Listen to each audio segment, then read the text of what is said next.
pull the elbow to distract, right? Because we've got some bony architecture in the way.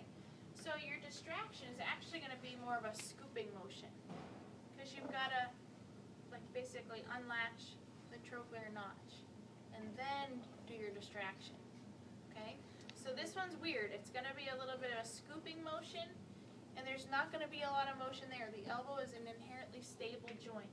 So you're not going to appreciate much motion, and you're going to be moving in a really awkward way. So now this is when things are going to start to get ugly here. Okay? So be patient, and it's okay. So that's one option. So we can do it this way, and I'll show you that in a second. Another option is to kind of do a trigger finger behind the olecranon process. And then you can still pin her down here. Relax. And I'm going to use my body to stabilize her hand. I'm going to get my arm and my hip to kind of sandwich her hand.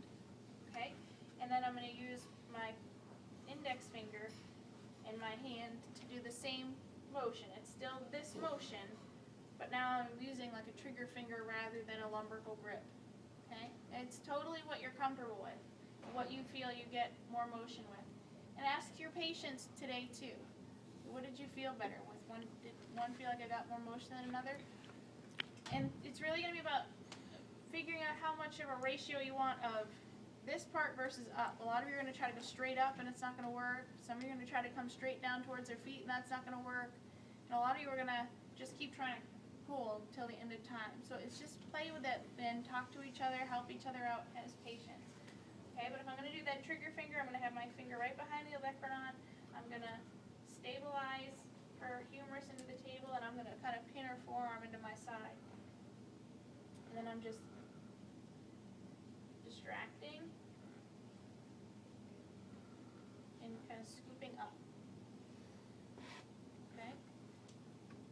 The other way is kind of with this lumbrical grip. When I do that, can you raise the table? Just stop. That's good. So this way, a lot of times, I will have their forearm rest on my shoulder and pin here.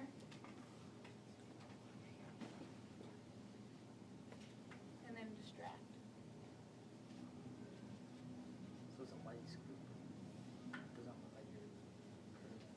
Yeah, there's not a whole, it's not a big scoop. I'm not coming up to the ceiling. It's just to disengage that trochlea. Is that your numb hand?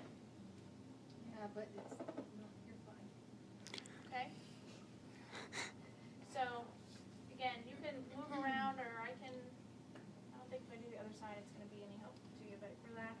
I'm just going to pin the humerus down, get on the ulnar side. God, your shoulders are unstable. I know. Sorry. That's an example, though, where I'm getting multiple joints. Don't be sorry, it's just interesting to see. Where I'm down here distracting, and I'm getting her shoulder. I could almost pin her up. Me pinning her down here is not good. I'm getting the humerus to come with her. Or as long as I can tell the difference, then it doesn't much matter, but I don't get good humor on it. I don't get any